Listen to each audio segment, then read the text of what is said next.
Well, this is the bit where I admit I was wrong. I was wrong.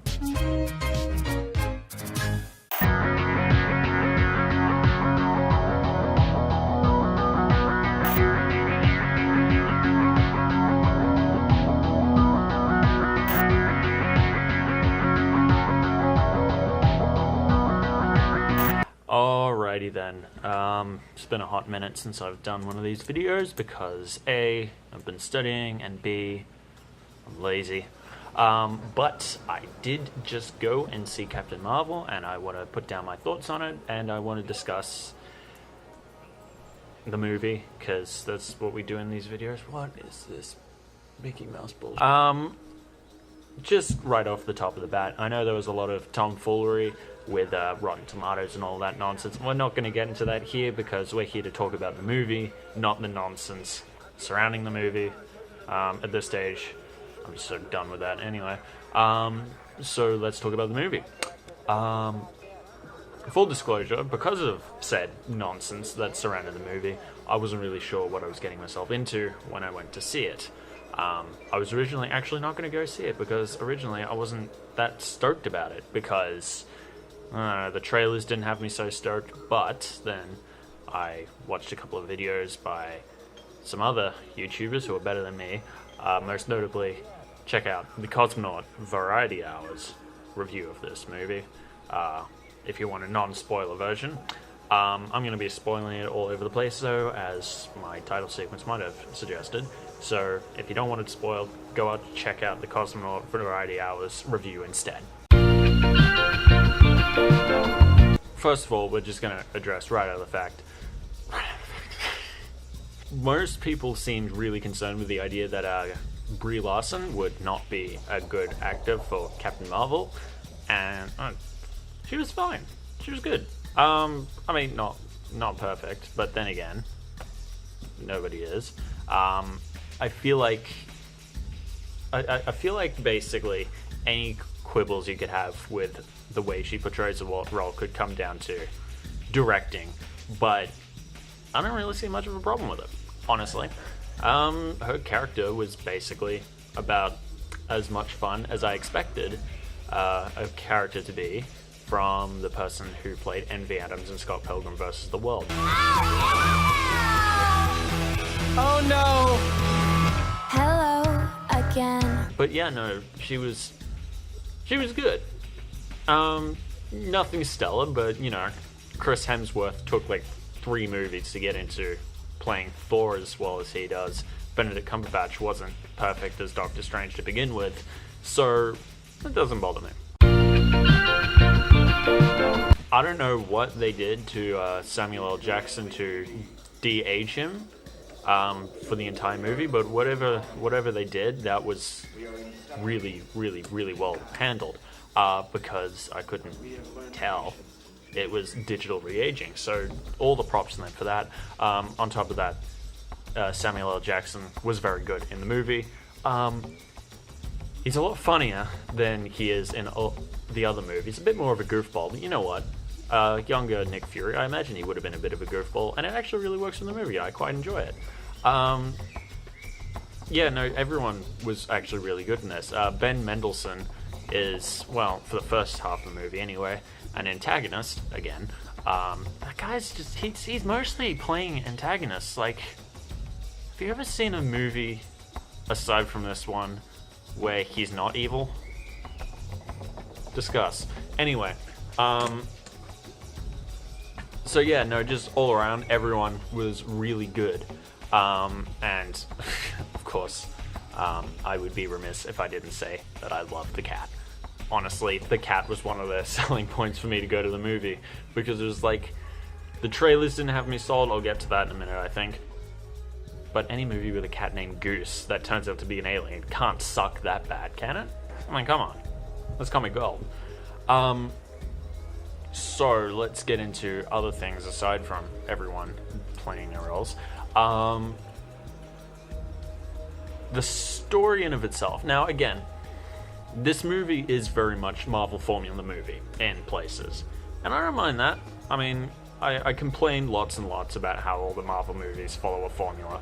but they're at least reliably enjoyable, so I really shouldn't complain too much about it. That being said, it does take a twist on the formula a little bit, because most origin stories from Marvel are exactly the same. This one isn't, and I'm pretty happy about it. It kind of works backwards, actually, to get to the origin of Carol Danvers, and I like that. Where did my train of thought go? Do do do do. Where was my? The Skrull, the realization of the Skrull and their shape shifting on screen, very good. Great mix of makeup and CGI effects to do that, and then the twist surrounding the Skrull. Now I can see a lot of comic book fans getting pissed off at this one, because throughout the comics, to my knowledge, I haven't read a lot of Skrull stuff and like Secret Invasion, that sort of thing. To my knowledge, they're basically just evil, and that's the end of that. But for this movie, it's actually Star Force and the Kree that are evil, which, I mean, I guess that adds up when you remember Ronan the Accuser as a psycho. But, yeah, no, so the twist is that Captain Marvel is fighting for the wrong side the whole time, and that the Skrull are refugees because they didn't want to submit to Kree rule. So I liked the twist because it really actually helps to develop Carol's character, which brings me to my next point, I guess. A lot of people have also said that there's no character arc or development through this movie. Honestly, I think these people just came into the movie not wanting to like it, because there is a definite arc, and it is sold very well by Brie Larson. Again, y'all just came into this movie wanting to hate it, I think. But no, the way the story complements Danvers rediscovering herself, I don't think it would have had the same punch without her realizing that she was fighting for the wrong side after she lost her memory. Because it would have just been a case of, oh, I once was this person, but not anymore. Oh well. But now it's a case of, I was once this good person, now I'm fighting on the wrong side, and now I gotta make that right. Much more satisfying character arc right there.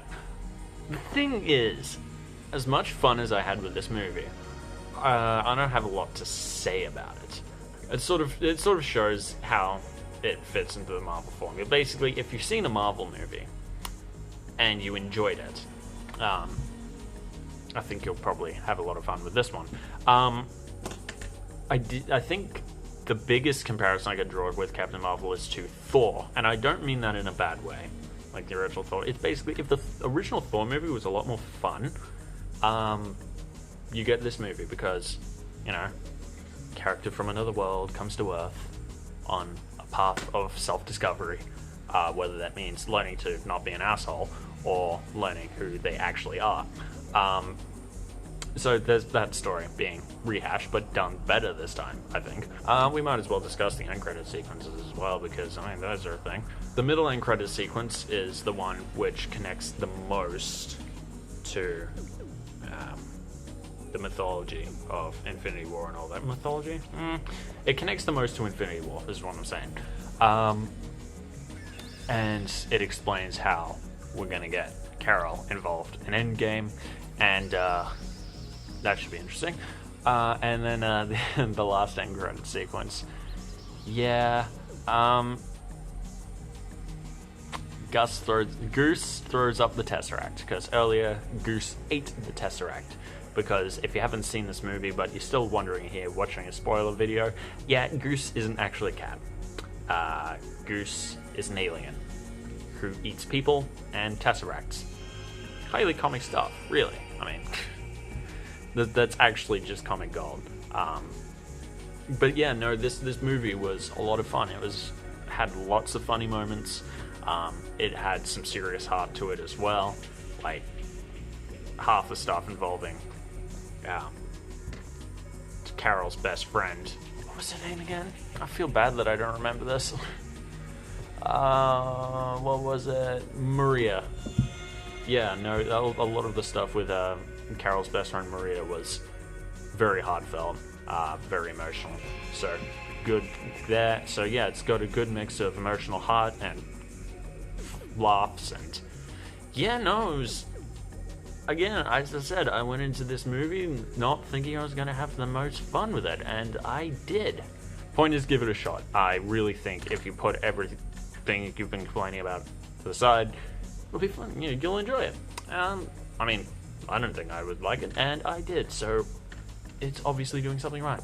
And that's about it. So here's your obligatory speech about that like and that subscribe button and all that nonsense, and I'll get back to you whenever I'm not dead.